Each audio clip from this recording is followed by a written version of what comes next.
Hello viewers, আসসালামু আলাইকুম। আপনারা দেখতে পাচ্ছেন একটি নিশান এক্সটেল T32 হাইব্রিড 2016 মডেলের।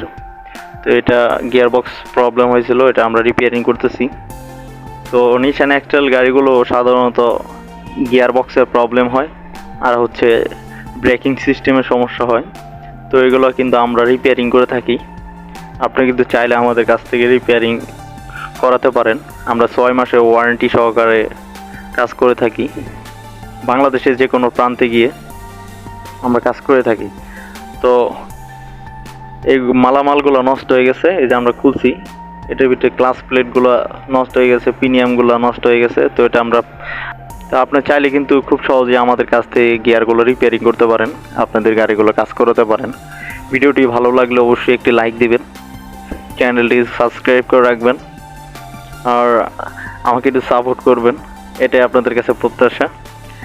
তো ভালো থাকবেন, ভিডিওটি দেখতে থাকুন সম্পূর্ণ।